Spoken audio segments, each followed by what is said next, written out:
Sweden versus Australia. Sweden won bronze, which is not surprising to me. I actually was thinking about this because I don't think we did predictions for this game, but I was like, I think Sweden's going to take this because they've had experience in this situation before where, they may not have won a tournament, but they at least still know how to close that out in a way. Yeah. Where this was now Australia's best ever finish in a World Cup, which I'm so proud of the Matildas. If they got third or fourth, they were incredible. I'm so happy for them, but kudos to Sweden for finishing it out as well. And it's nothing to be embarrassed about to come in third place. I think that that's a very, very good win for them. And yeah, would they have liked to win the World Cup? Sure, we all would have liked to see our country win the World Cup, but nonetheless, third place, you got to give it up to them. And the Matildas locking in fourth as a co-host nation of the World Cup, I'm super, super proud of them. It was an absolute treat of a tournament for them. Like, it just warms my heart when I think about this Australian team, because again, what they've done is made history on the world stage in front of their home fans. I can't even comprehend the amount of hearts and lives that were touched and changed, not just around the world, but especially in Australia. I've seen a lot of comments and stories from people being like, oh, my kid's now signed up for football because of this Matildas team. And I think that's what this is all about. And anyone going in there now and saying like, oh, Australia isn't that good, whatever, that's an absolute load of malarkey. Like, that is stupid, because this team, what they've accomplished against top teams that have been in the conversation for a long time is something that really they need to be proud of. I did personally think they would come out with a little bit more space, like a little bit more fire than what they did, but Sweden, again, they're a top team. This Swedish curse, they weren't going to go out on a low blow, but again, I think all top four teams behaved, quite honestly, admirably. And it says a lot when we already saw some big teams get eliminated, like Brazil and Germany in the group stages, and to see Australia go all the way. So I think this will make them hungry in the tournament. Or I'm just football moving forward. Well, we talk about football moving forward, the future is so exciting. And on so many different levels, Julia, not just teams and players, but how the rest of the world is catching up, the upsets that we've seen in this World Cup, viewership records being broken, stadium records being broken. It feels like this World Cup was almost in a way monumental for the growth of the game. And you not only had football storylines, but you had empowering storylines and powerful storylines. Like we just spoke about Vilda. That to me is a powerful storyline. Can we create change? What's going to happen from it? Does Vilda make a statement? Maybe, talking about how he feels. Like there's just so much opportunity that's going to come out of this World Cup that can benefit the game, the players, the countries, the way women's football is perceived. And I'm very, very excited about what the future is going to bring. We talk about it. International games here are in a few weeks. We got the Olympics to look forward to. And I just can't wait to see these teams that were almost these underdog teams, what they're now going to do in the future. And then these top dogs where we have, Sweden, Spain, Japan, who did really well in the tournament, how they improve upon their performance. What are the U.S. women's national team going to do? What's their revenge tour look like? What's Canada going to do? Because Canada and Bev Priestman have to regroup.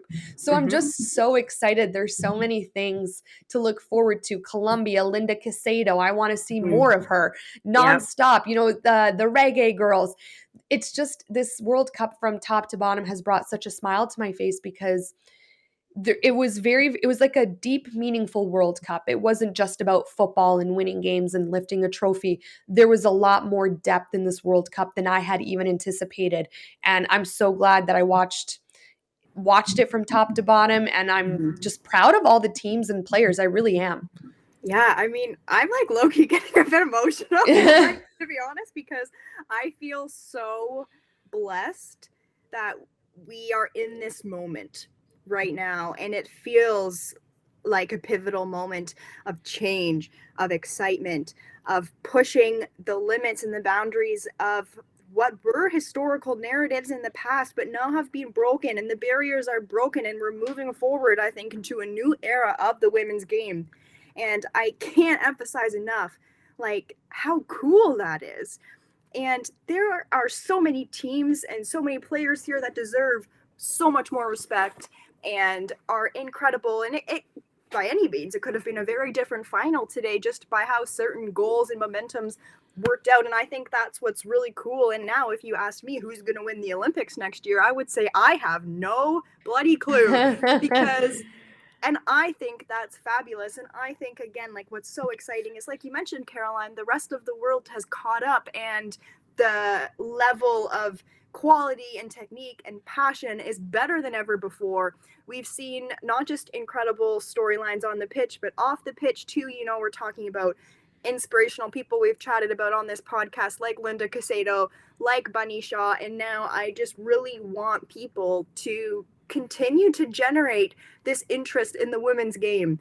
Watch all the leagues around the world if you can. Buy a ticket to a game, and let's continue this conversation and continue this movement, because I really don't want it to end after the World Cup. I don't think it will, because it just feels like we're in a transformational time.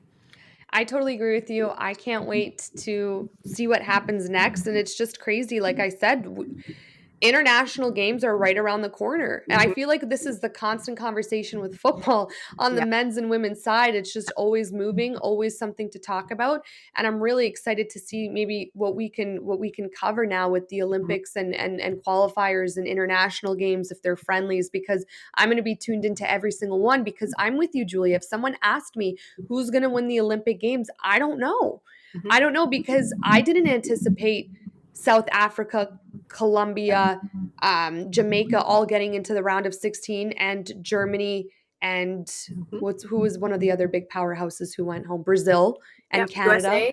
Yeah, to go home before the knockout rounds. USA to go to have their worst ever finish in Women's World Cup history, right? Like, these are all incredible storylines. Yes, that you know. I have a big question mark for the Olympic Games too. So it'll be extremely, extremely interesting, and I'm excited to see what happens with the women's game, more so from a general perspective. Yes. How is this going to be digested from the general public? Are a lot more casual fans going to start tuning in a little bit more, with a little bit more commitment? You know, I had a message on my Instagram, which I thought was extremely lovely, saying, from all the way from Ireland, a fan said that this was the first time that he had tuned into a Women's World Cup from the start to the finish, and he enjoyed it so much. And that makes me so happy, because when you give yourself the time to appreciate the game and give it a chance, which I feel like needs to happen for the women's game, to appreciate how talented and skilled these women are, you're going to realize that you're watching a very, very talented group of women, but women who deserve that respect. It's not just about the men. It's, you know, just as much about the women and what they've been able to achieve. So I'm so excited for the future, and I think that there's a lot of great things to come. Yeah, I totally agree. And this might sound a little bit harsh, but if people have comments that are really quick, oh, the women's game isn't exciting, the classic stuff like that, it isn't very good, it isn't technical, well, then you clearly haven't watched women's football lately. And it comes down to that, really.